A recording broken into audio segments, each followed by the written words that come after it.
Hi, everybody, and welcome back to another episode of Her Playbook with Devon and Jaden. It has been a while.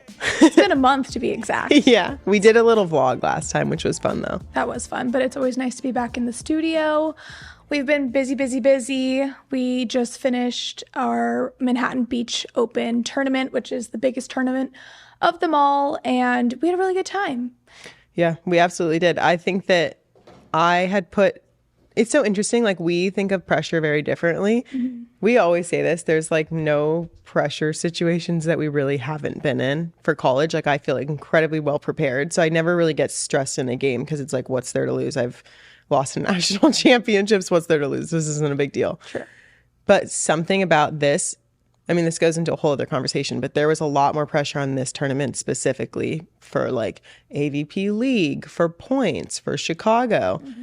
Which was super fun because we like knew that going in, but it didn't affect our play in a bad way in the slightest. If anything, I really wasn't even thinking about it in the moment. Mm-hmm. We just played so well. Yeah, I agree. It was also so nice to have our friends and family there, and being in Manhattan Beach, it's like our second home. So being there, and then we also got these hats, and they're so freaking cute. We love them so much. And shout out Jody, actually, because she was the one who put these to life. So. Yeah, no, they look so cute. So cute. Shout out Jody. And we have some extras, so hit us. Yeah, I think playing in front of family and friends is actually the most fun thing ever. Mm-hmm. Like, I feel like we're a team that just plays with such joy, and like we laugh and we smile and we scream and we get like competitive, and it's so fun to like let that side out. So we've been training kind of nonstop since, I don't know, May. Mm-hmm. And we've talked about a little bit about burnout, but we kind of got to a point recently where we were just practicing Monday through Friday and traveling on the weekends, and kind of got to a place of just exhaustion. And it was, I think, a couple of weeks, or maybe like 2 weeks before Manhattan, which was our biggest tournament. And we had just gotten off like 2 weeks of having kind of like just frustrating practices, and just little things were off. And it's like, it was like teams that we were beating regularly in tournaments. We'd get into these 2-hour practices and we're like losing every drill. And I was like, what? Like, I actually don't understand what's going on. Yeah, and it gets to a point, it's like, even if it's in practice and you're trying things and working on things, losing is still frustrating. It sucks. And it's hard too when like the simple parts of your sport just become hard, and it's like, wow, why do I not know how to pass? Or why can I not serve the ball over the net? Like, it became really frustrating, and I think both of us were feeling it, and so we had to have a conversation about it. So. Yeah, I think that it was like such a good, like, it was almost like the second it was out there and like put out there and we were able to talk about it, it was like a full release. Yeah. And then like the practices just improved from that point on. And I do really believe that having like a couple of strong practices before we went into Manhattan made a huge difference. Yeah. And like, I've just seen it. Like it's way more intentional. It's way more focused. But I think that those things are like really hard to do, because it's really hard to feel frustrated for 2 weeks straight of practicing. Yeah. And then like, it's really hard to sit there and have a conversation being like, I'm so frustrated at myself. I'm frustrated how the practices are going. Yeah. How can we fix it moving forward? Mm-hmm. But that was just like a moment that I feel like we hadn't had in a while. So it's like, it was good to talk about it. Yeah, it was good to talk about it and kind of reset our focus and like come together and just be like, let's move forward and try to like leave it in the past. And then another thing that helped was having a coach. This weekend in Manhattan Beach, we had a coach in our box, which was the first time we've had one this season. Yeah. And it was so nice having another person with us in our corner. And we obviously talk about the support of our family and friends, but having Jose in our box was so nice to be able to like have another person to lean on, especially when it's crunch time and big pressure moments. Like, having him was amazing. I totally agree. I think too, like, my boyfriend had said this to me like after our first game. Like, we played this team that we played in Denver, and like when we played them in Denver, it was like a relatively close game. Even though I felt like we were in control of it the whole time, it was still like really close. And I think that's something that we were like, why are we not beating these teams by a lot more when it feels like we're winning the whole time? And then like right out of the gates, it was a full beatdown. Like we came in like no shenanigans. We were like so intentional and focused every single point. Like we never let up, and it was just straight beatdown. Yeah. And I really attribute a lot of that to Jose being in our box, because he doesn't let you just like let off one point. Like he's sitting there telling you exactly what you need to focus on for the next point. Yeah. And so it's just a good reminder. And so moving forward, I'm so excited to like have that now. And it's like, it's very much shown how big of a difference it makes to have that in our box. Totally. Yeah. And I think too with Manhattan, it's interesting because we come off of a tournament where we beat 2 teams that were great teams in Manhattan. And then we lost to 2 teams in 3 that were in the top 6. Yeah. That finish makes us a 13th. But then you look at like Huntington and we finished 9th. And I think we won 1 game, right? I'm trying to think. I know we broke Bauer, but I can't remember. I think that was it. Yeah. Because we just played 1 and we lost the one the next day. And that was it. Oh, that's weird. Yeah. Because we lost to Alex and we played Brooke. It was because it was out of 16.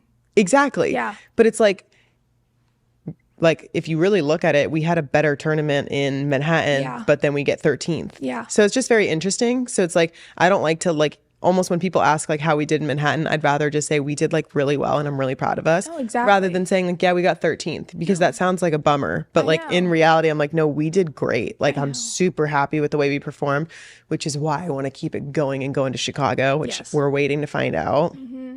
Yeah, no, I cannot agree more. Like playing beach volleyball is such a funny sport because it's like out of 32 teams, we ended up getting 13th, and we played some great volleyball and had a lot of close matches, and literally one of the best teams. She was top 4.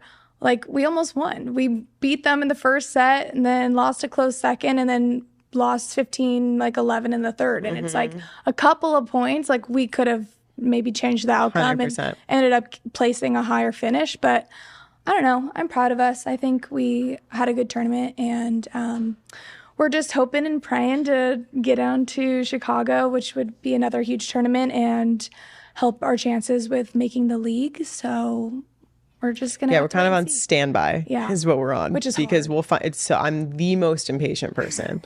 So like I literally, the second Manhattan was done, I was sitting there watching our teammate play, and I'm on my phone calculating all of the points to try and figure it out and like know if we make it, if we don't. So we'll find out officially on Friday. Things are looking good, I would say, but like you never know until Friday. Something else I was thinking about this weekend is I had like several girls run up to me and say, "Oh my God, I listened to your podcast. I listened to your podcast. Like, can we take a picture?" Yeah. And I like really like took a second and I was reflecting on it, and I was talking to my family, and I was just like, it baffles me how like people aren't willing to like really give back to the sport in that sense. I think what is so special about the beach community is because we are like such a small community and there's not a ton of visibility to it. You like those little like interactions mean so much to like every person. And like I remember being the little girl who was running around at the AVPs being like, "Can you sign my ball? Can you sign my ball?" And so it is really such a small world. But I think something that's really special and something that like an agenda that we're trying to push is to continuously grow the sport and to continuously like give back in a sense. Yeah. And I think that moving forward throughout this season, that's been like a big emphasis for us. But I also think once this kind of journey slows down for us and we're able to like take a breath, that's something that I'm really looking forward to like doing as almost like a full-time thing instead of like right now I'm so into volleyball that like I'm giving all my energy into that. It's really hard for me to do anything else right now.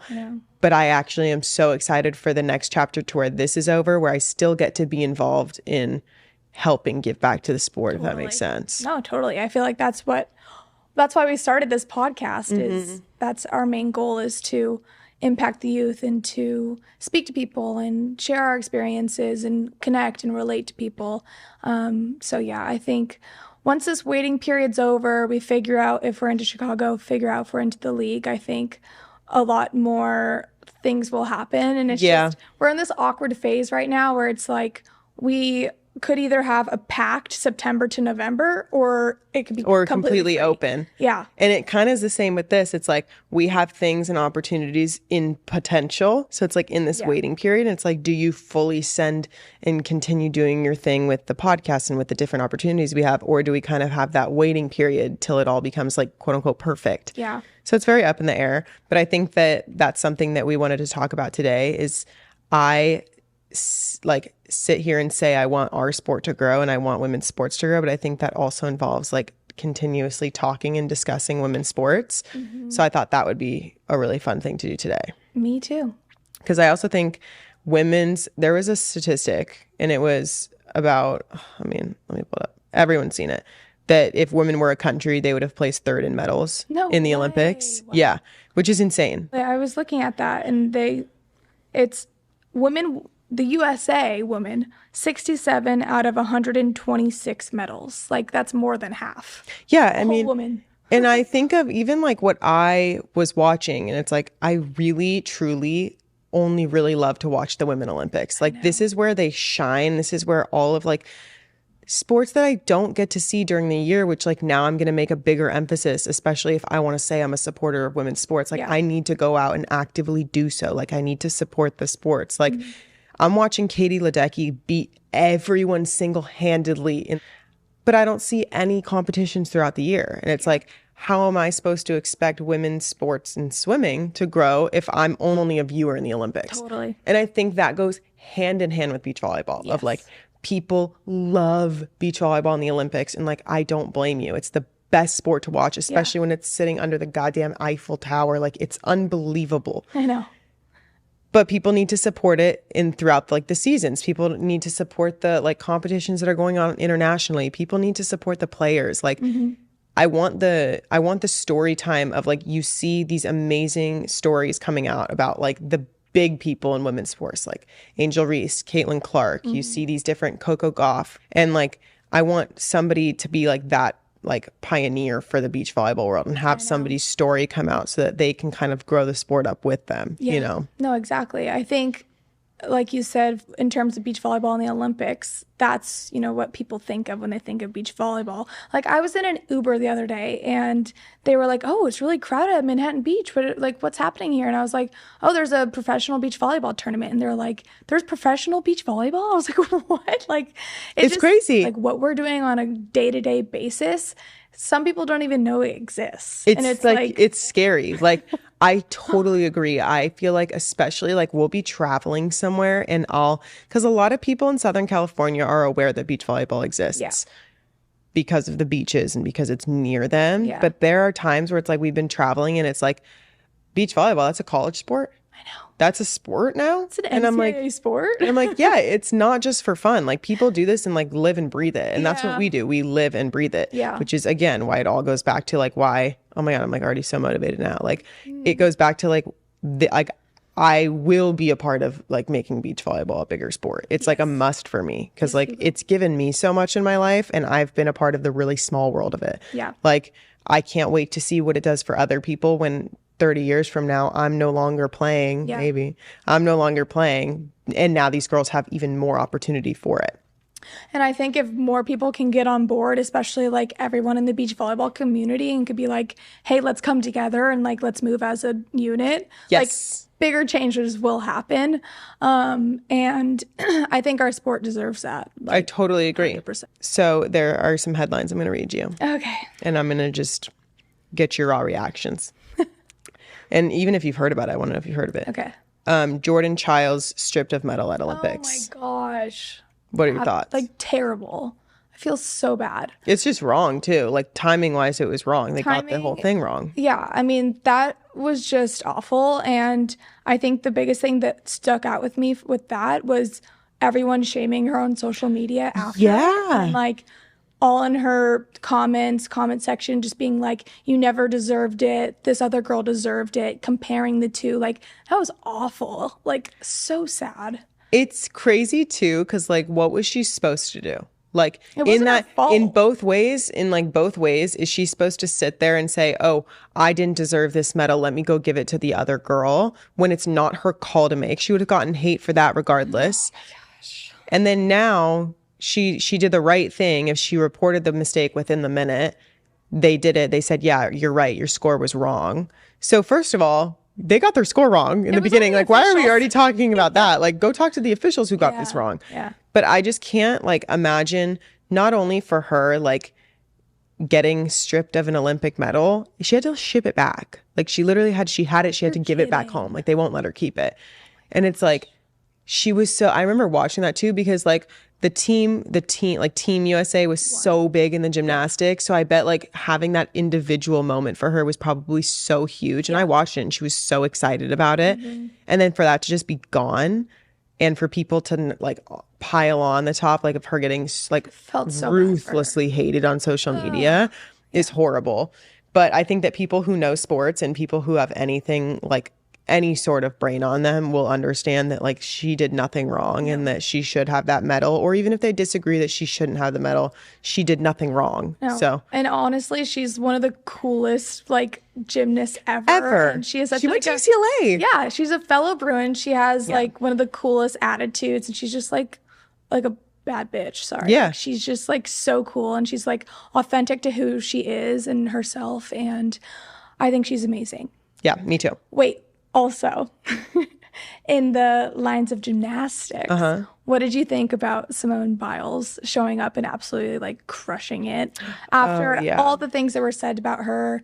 And the documentary came out. I don't know if you watched it, but what did you think? I haven't watched the documentary yet. I thought it was just like, what I love is seeing like women band together to bring one person up. And like, I feel like everyone like throughout that whole week of her performances and her competitions were like all on this train of like every little moment she did. It was almost like, I compare it to like how people are treating Leah from Love Island, where it's like every little moment was like the it girl moment. So it's like she would do anything outside of her routine and people were posting it and having it being like a praising moment, instead of, you look back and exactly 3 years ago, anything she did, she could be doing this exact same thing, but people were like hating on her like crazy. So it must have been so cool in full circle for her to be like celebrated in that way. Yeah. But I also, for her, I would be like, F you to a lot of you people, because you turned your back on me 3 years ago. You don't get to like love me at my highest now. Totally. So I was always a supporter, just so you know, Simone. Like, I always loved you. It's like, I'm not one of those people. Simone. I know you're here.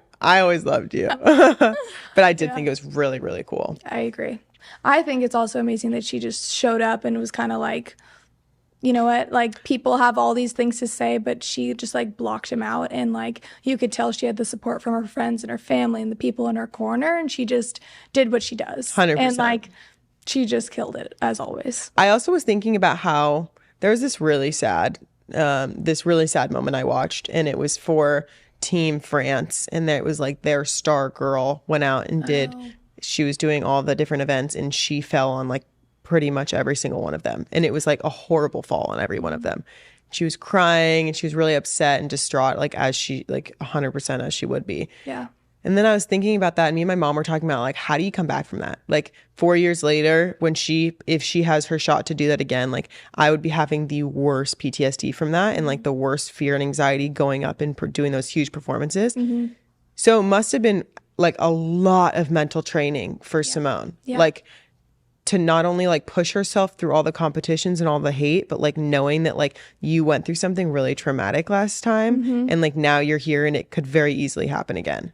Yeah. I mean, it kind of brings us to another topic of like people judging the best athletes in the entire world on the biggest stage. Like these people online like trolling the best athletes in the world in their sport. Like, crazy. Like, how could you ever say a word? Like, you're so messed up. You actually could, like, I'd actually love to see what you would do. Like, like if you're in the same position. You try to flip on the beam right now, you will die. Like, like, it'll just never work out. I think it's insane. I just have so much respect for all the athletes that played and competed in their sports at the highest level. And I think something else I wanted to talk about, it's beach volleyball, but Melissa Humana Paredes, like, and Brandy Wilkerson, obviously, they won a silver medal, but they did not do it in a traditional way. They actually were in the losers bracket, or lucky losers, and came all the way back up and started playing like their greatest volleyball. Yeah. What did you think of that? I think it is like a huge testament that like doesn't matter how good you are, you can have your moments. Like everyone has their moments. I think what was really, really powerful about both of them, it didn't matter which one was having a harder time. They stuck together the whole time. Yep. Whereas like a lot of other teams for the Olympics and beach volleyball specifically, you could see like the nerves and like the stress, and you could see their partners not really knowing what to do. Yeah, being like, come on, like, let's go. But then you see Melissa and Brandy, and it's like they're embracing and they're hugging and they're like breathing together. They're holding hands. Like, it was so clear that they were so connected. And I genuinely think that the mental side for them too is what got them the medal over a lot of other teams, because they were able to come back together and be okay, rather than some teams who just, it got worse and worse and worse and worse, and then they were done. Totally agree. Yeah. Okay.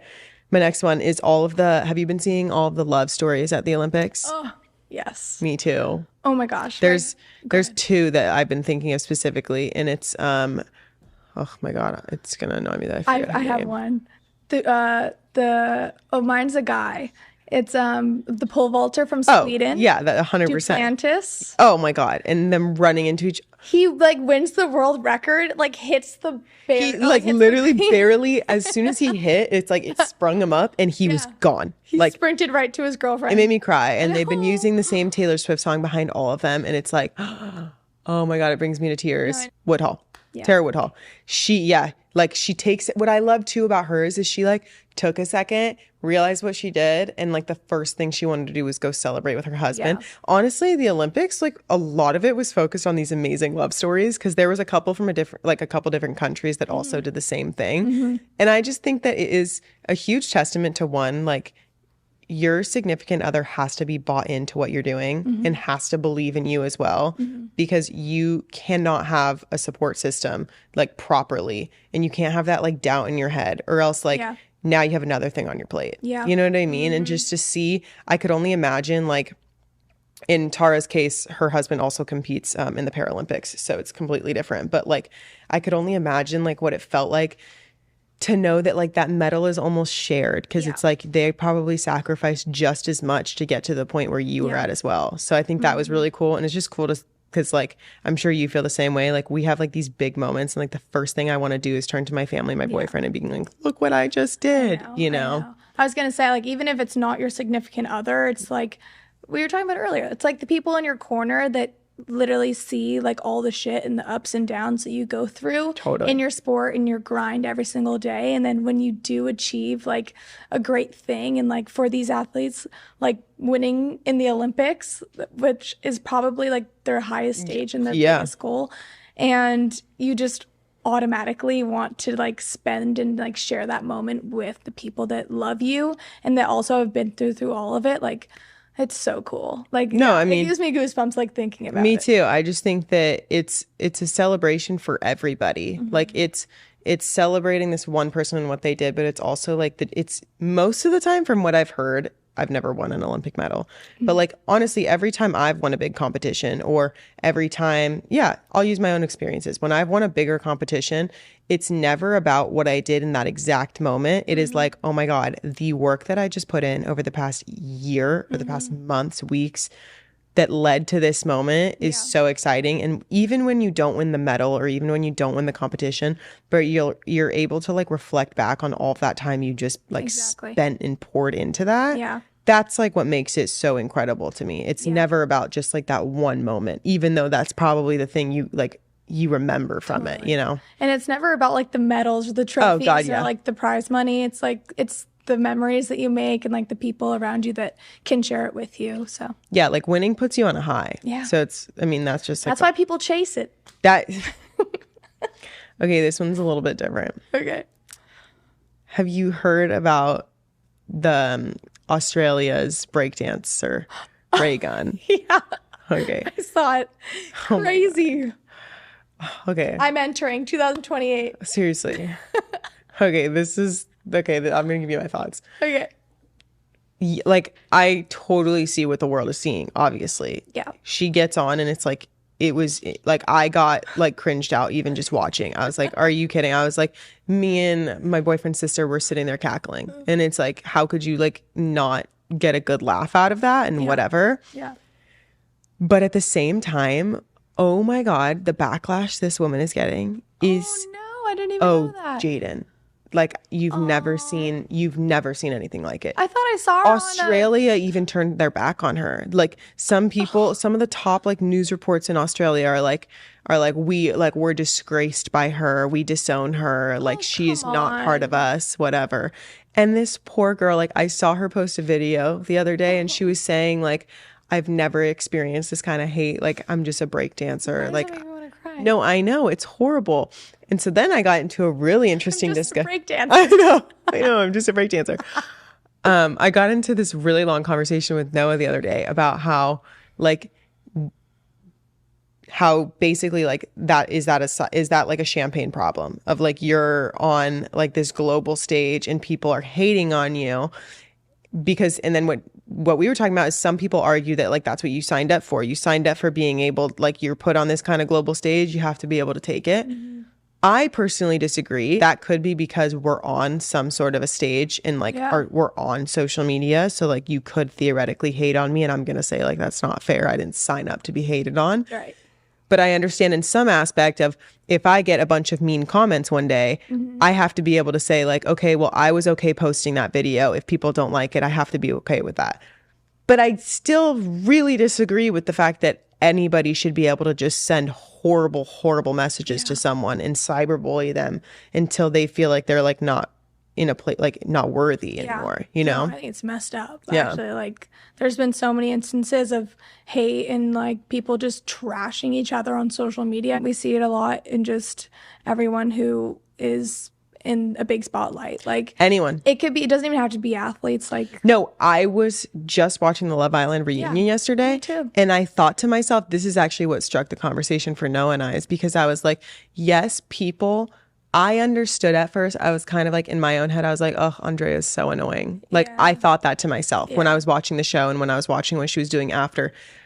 I'm thinking that to myself. Am I going to go on and text her something horrible and comment something horrible so that she thinks it and she knows it and the world knows it? No.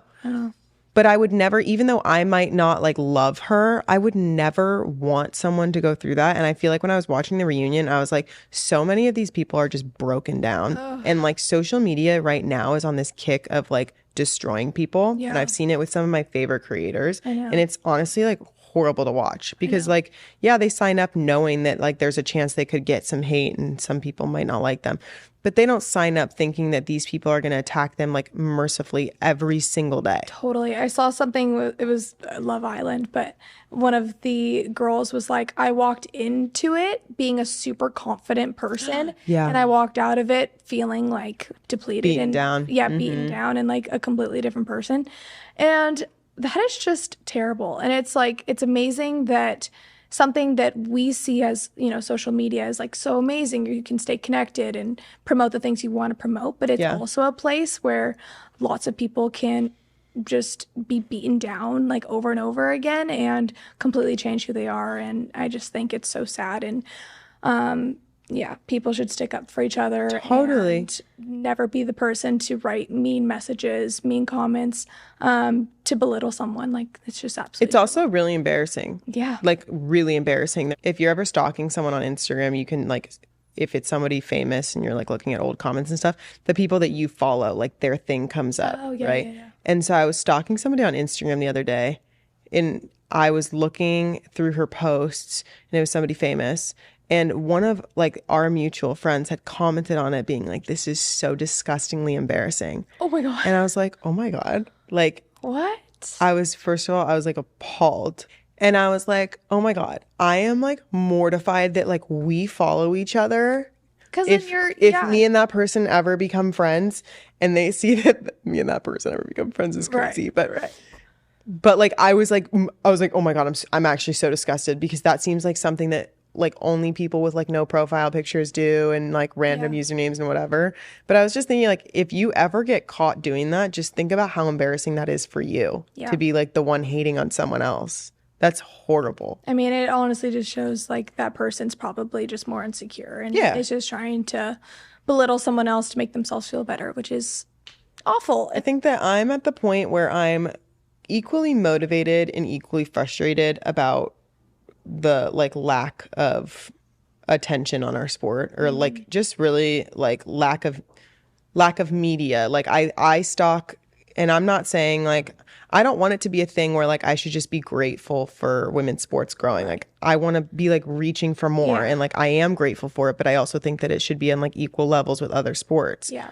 And getting as much attention. But I even look at like media sites for women, and it's like literally 1 out of every 100 posts are about beach volleyball, and it's only because Snoop Dogg came to one of the beach volleyball matches. And I'm like, there needs to be more than that. Like you have this amazing Manhattan Beach tournament where thousands of people are coming out, and there really wasn't a lot of marketing done. And it's just because it's tradition and it's what people love to go watch and do. Yeah. Yet there is nothing put out there. Like it really, really aggravates me. And like there's so many like when I post a volleyball video, it does well because people are just interested in the sport in itself. So it bothers me that there's that disconnect. It bothers me so much that it motivates me to be the person who's going to help bring that and like bridge that gap. But I think that's just where I'm at, which is why I'm excited regardless of what happens with in the next coming weeks with our volleyball. Like I'm excited to focus on that part of it. Me too. Yeah, no matter what happens, if we make the league, if we don't, like it's going to be amazing to travel and do the things we love to do. But if we do get to the off season, like we're going full force. Like we are going to get together and come up with lots of ideas and continue to push the sport where it's in the right direction. Yeah. Thank you so much for watching. We so appreciate it, and stay tuned for the next one. All right, guys. Bye-bye.